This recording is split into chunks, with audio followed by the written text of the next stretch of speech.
اس کو پلانٹ کر کے موصوف جو ہیں وہ کنٹینر پہ چڑھ گئے، اور کنٹینر پہ چڑھ کے انہوں نے 126 دن کا دھرنا دیا، اور اس 126 دن کے دھرنے کے اندر سول نافرمانی جیسے پاکستان کو فائدہ پہنچانے کے کام، ہنڈی کے ذریعے پیسے منگوانے کی جو ہے محب وطن اپیلیں، اس کے بعد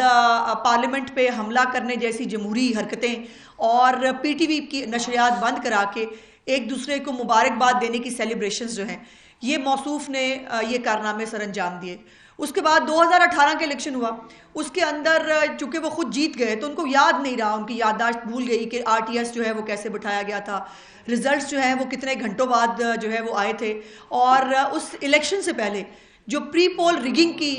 جو ہے وہ شکل کے اندر جس طرح سے ہماری ٹکٹیں واپس کرائی گئیں، جنوبی پنجاب محاذ بنوایا گیا، اور جو پنجاب اسمبلی کے اندر ہمارا مینڈیٹ تھا اس کو چوری کیا گیا، اور آزاد امیدواروں کو ڈنڈے کے زور کے اوپر بنی گالا بھجوا کر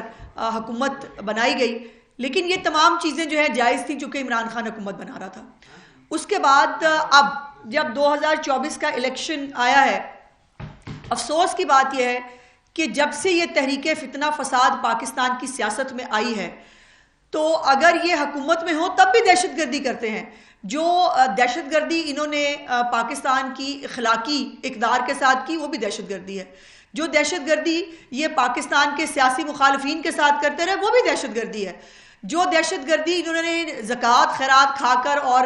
پاکستان کا خزانہ لوٹ کر دہشت گردی کی وہ بھی دہشت گردی ہے۔ یہ تمام دہشت گردیاں جو ہے وہ کرنے کے بعد بھی اب بھی ان کو ٹھنڈ نہیں پڑ رہی۔ اور ایک عجیب بات ہے، عمر ایوب صاحب ہو یا گنڈا پور، وہ اپنی طرف سے پی ایم سی ایم بنے ہوئے ہیں، ایک تو یہ سمجھ نہیں آتی، کبھی کہتے ہیں حکومت بنا رہے ہیں، کبھی کہتے ہیں حکومت نہیں بنا رہے،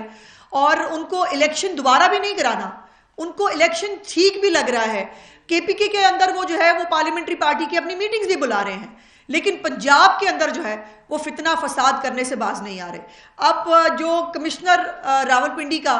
جو ایک فلاپ ڈرامہ اور فلاپ سٹوری تھی، اس کے بعد پیش خدمت ہے جی کل رات کو ایک نئی پلانٹڈ سٹوری جو ہے وہ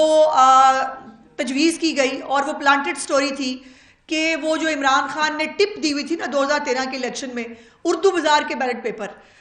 وہ ظاہر ہے جب کمیشن بنا تھا 2013 کے الیکشن کے اندر تو اس کمیشن نے ثابت کر دیا تھا کہ ایسی کوئی ریگنگ نہیں ہوئی تھی، نہ کوئی بیلٹ پیپر کہیں چھپے تھے۔ اب چونکہ وہ ایک ٹپ موجود تھی جو سوشل میڈیا بریگیڈ ہے اور جو ان کو چلانے والے ہیں ان کے پاس، انہوں نے ایک پلانٹڈ سٹوری جو ہے وہ پلانٹ کی، اور اس کے اندر مجھے بڑے افسوس سے کہنا پڑتا ہے کہ آپ کی برادری کے جو اپنے آپ کو صحافی کہتے ہیں، جو کسی اور کے ہاتھوں استعمال ہوتے ہیں، میرا سوال ہے جو صحافی کسی پولیٹیکل پارٹی کے ایجنڈے پہ کام کریں وہ صحافی ہوتے ہیں؟ جو کسی کے کہنے پر پلانٹڈ سٹوریاں کریں وہ صحافی ہوتے ہیں؟ جو کسی کے سوشل میڈیا جو گروپس ہیں ان کا ممبر ہوں وہ صحافی ہوتے ہیں؟ اور پھر وہ استعمال ہونے کے بعد وہ بڑی ڈھٹائی سے وہ جو پلانٹڈ سٹوری ہے وہ اپنے سوشل میڈیا اکاؤنٹس پہ تو نہیں لگاتے، اپنے یوٹیوب چینلز پہ بھی نہیں لگاتے، اپنے فیس بک اکاؤنٹس پہ بھی نہیں لگاتے، لیکن وہ مختلف چینلز کے پاس لے کے جاتے ہیں کہ اس کو چلا دیں، یہ پلانٹڈ سٹوری چلا دیں۔ کل جو پلانٹڈ سٹوری بنائی گئی وہ ہے کہ جی ایک انارکلی کے اندر کسی پبلشر کے پاس بیلٹ پیپر چھپ رہے ہیں، اور وہ بیلٹ پیپر جو ہے وہ باقاعدہ ایک پورا سٹنگ آپریشن ہوتا ہے، رائے ثاقب کھرل صاحب جیسے جید صحافی ہمارے جو ہیں وہ ساتھ 2-4 اور جید صحافیوں کو لیتے ہیں، اور وہ ایسے کھل کے وہ اندر انٹر ہوتے ہیں۔ عجیب پاگل تھے وہ، چور تھے جو بیلٹ پیپر چھاپ رہے تھے دروازے کھول کے، وہ دروازے کھول کے بیلٹ پیپر چھاپ رہے تھے۔ اس کے بعد جب یہ انٹر ہوتے ہیں تو وہ سارے گھروں کو چلے جاتے ہیں، وہ کہتے ہیں آپ آئیں نا، یہ دیکھیں نہ پڑے میں آپ یہاں پہ اپنی بنائیں، اپنا فوٹیج بنائیں، اور فوٹیج بنا کر آپ اس کے ساتھ کھیلیں، اور جو وہ اس کے بعد وہاں پر باقاعدہ اداکاری ہوتی ہے، باقاعدہ یوں پکڑ کے وہ بیلٹ پیپر جو ہے، یہ بیلٹ پیپر چھپ رہے ہیں، مانسیرا 15 کے ہیں، اور یہ بیلٹ پیپر کی تیاری ہو رہی ہے۔ اب اس کے اوپر 3-4-5 سوالات ہیں۔ پہلا سوال تو یہ ہے کہ مانسیرا کے بیلٹ پیپر لاہور میں چھپیں گے؟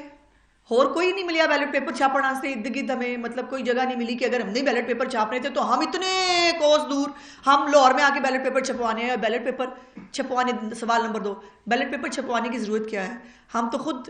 دوبارہ گنتی کی درخواست دے چکے ہیں۔ میاں نواز شریف صاحب کے مانسیرا NA 15 کے بارے میں دوبارہ گنتی کی درخواست دی جا چکی ہے، اور جو وہاں کی RO ہیں اطلاعات کے مطابق ان کا تعلق جو ہے وہ ترکئی خاندان سے ہے، اور وہ اتنی ہی آرو جو ہیں وہ کارڈیل ہیں، اور اتنی ہی یہ کام آرو کے بغیر تو ہو نہیں سکتا نا. تو پھر اگر یہ آرو آج بیلٹ پیپر چھاپ کے مینیج ہو سکتی ہے تو اس وقت بھی ہو سکتی تھی. سوال نمبر 3 کہ یہ کھلے عام دروازے کھول کے بیلٹ پیپر کون چھاپتا ہے؟ یہ جس نے یہ کام کرنا ہوتا ہے، کیا وہ کھلے عام دروازہ کھول کے کہتے ہیں کہ اچھا؟ پھر وہ مزے کی بات یہ ہے کہ کہا بتایا جاتا ہے کہ رائس ثاقب صاحب کہہ رہے ہیں مجھے کسی نے بتایا، یعنی پہلے جو آئے انہوں نے بھی دیکھا بیلٹ پیپر چھاپ رہے ہیں، اس کے بعد وہ ان کو لینے کے لیے گئے، پھر ان کو لے کے آئے، پھر ان کے سامنے بھی بیلٹ پیپر چھاپ رہے ہیں. مطلب کمال ہے کہ خدا کا واسطہ کو نمک بہتا پہ گیا سٹوریج، یا تسی جڑا مٹھا بہتا پاتا اور وہ کوڑا ہو گیا ہے، اور وہ کوڑا ہو کے پوری دنیا نے دیکھ لیا ہے. اس کے بعد سوال نمبر 5 یہ ہے کہ جب آپ نے وہاں پر آپریشن فرما لیا تو پھر آپ کو انہوں نے کچھ نہیں کہا. انہوں نے ان کی اتنی بڑی چوری پکڑی جا رہی تھی، آخر ان کو بہت بڑا کسی نے دیا ہوگا نا، ٹھیکہ دیا ہوگا یہ کام کرنے کے لیے. انہوں نے کچھ نہیں کہا، انہوں نے کہا نہیں ٹھیک ہے آپ آگے آپ ہمارے میں یہاں فوٹیج بنائیں. وہ ان کو کچھ نہیں کہتے، وہاں پر ان کو باقاعدہ شوٹ کرنے کے لیے ایک آتا شوٹ کرنے پر دوسرا آتا شوٹ کرنے، اور وہاں پہ شوٹنگ ہوتی ہے. اس کے بعد سوال نمبر 6 کہ آپ نے جو یہ فوٹیج بنایا وہ سب سے پہلے آپ نے پی ٹی آئی کے سوشل میڈیا اکاؤنٹس کو دیا. آپ کے اپنے سوشل میڈیا اکاؤنٹس پہ اتنی بڑی سٹوری تھی. میں بھی اب مجھے آپ صحافیوں کے ساتھ رہ کے کافی جو ہے وہ آپ کی ٹرمز کا بھی اور آپ کے جو معاملات ہیں ان کا بھی سمجھ آ جاتی ہے. یہ سکوپ ہوتا ہے کسی صحافی کے لیے. بڑی اتنی بڑی سٹوری دیکھیں نا جی، بریکنگ نیوز، تہلکہ خیز بریکنگ نیوز لے کے آیا ایک صحافی، اپنے چینل پر ہی گیا. رائس ثاقب کھرل صاحب جو ہے وہ جس چینل پہ کام کرتے ہیں اس چینل پہ اپنی سٹوری لے کے نہیں گئے، وہ کسی اور چینل کے اوپر اپنی سٹوری لے کے گئے. وہ مجھے چینل کا نام معلوم ہے، جن کے پاس وہ لے کے گئے ان کا بھی نام مجھے معلوم ہے، اور انہوں نے بھی 3-4 سوال اسی طرح کے پوچھے ہوں گے جیسے میں نے سوال اٹھائے ہیں. اور انہوں نے پوچھا کہ یہ پلانٹڈ سٹوری ہے ہم کیسے چلا دیں؟ تو پھر وہ موصوف جو ہے چپ کر کے اس کے بعد گھر آ گئے، اور آج تک بھی ہوش ہیں. آج تک جو ہے وہ ان کا کوئی اتا پتہ نہیں ہے کہ وہ کہاں پائے جا رہے ہیں. سو یہ اپنے چینل پہ، اپنے فیس بک پہ، اپنے سوشل میڈیا اکاؤنٹس کے اندر جو ہے یہ آپ نے سٹوری، اتنی بڑی سٹوری آپ نے جانے دی. یہ تو آپ کے بہت بڑے صحافتی آپ کی جو ہے وہ کردار کی، آپ کی فیلڈ کی بہت بڑی سٹوری ہوتی. اگر یہ پلانٹڈ نہ ہوتی، آپ کو خود پتا تھا نا پلانٹڈ ہے، اس لیے آپ نے اس کو اپنے چینلز پہ شیئر نہیں کیا. آپ نے چونکہ آپ پی ٹی آئی کے سوشل میڈیا بریگیڈ کی ایک کارکن ہیں، آپ ان کی انسٹرکشنز پہ چلتے ہیں، ان کے کہنے پر یہ پورا ڈرامہ فیلڈ کیا گیا اور اس کے اوپر آپ نے اداکاری کی. اور اس کے بعد اب جو آخری بات ہے وہ یہ ہے کہ اس معاملے پہ جرم تو ہوا ہے. مجھے افسوس ہوتا ہے کہ پاکستان ہم سب کا ملک ہے، ہم سب نے اس ملک کو آگے لے جانا ہے. میڈیا ہو، عدالتیں ہوں،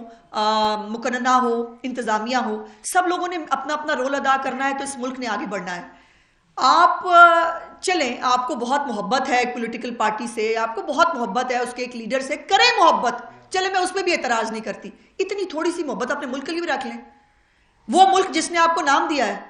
وہ ملک جس نے آپ کو شناخت دی ہے، وہ ملک جس کا صحافی کہہ کہ آپ کنگ میکر بنے ہوئے ہیں اس وقت، وہ ملک جس کے لوگوں کو چوٹ سچ دکھا کے آپ ڈالر کماتے ہیں، اس ملک کے ساتھ اتنی سی محبت کر لیں، اتنی سی ہمدردی رکھ لیں کہ اس ملک کے اندر جو فتنہ فساد برپا کرنے کا جو پلان ہے، جو 1971 کی یہ مثالیں دیتے ہیں. اللہ میرا دل کام جاتا ہے 1971 کی بات کرتے ہوئے. وہ بڑی خوشی سے کہتے ہیں 1971 جیسا دوبارہ ہو سکتا ہے، وہ کہتے رہے. آخر اس کی کوئی پلاننگ ہے نا 1971 بنانے کی. جو سری لنکا بنانے کے جب بات کر کے گئے تھے تو سری لنکا کی پوری تیاری کر کے گئے تھے. وہ جب انہوں نے 450 ارب کا جو ہے وہ ٹیکہ لگایا تھا پاکستان کے خزانے کو، 10-10 روپے جو ہے وہ جون تک فریز کر کے پیسے کم کر کے پیٹرول کی قیمت میں، اور IMF کا پروگرام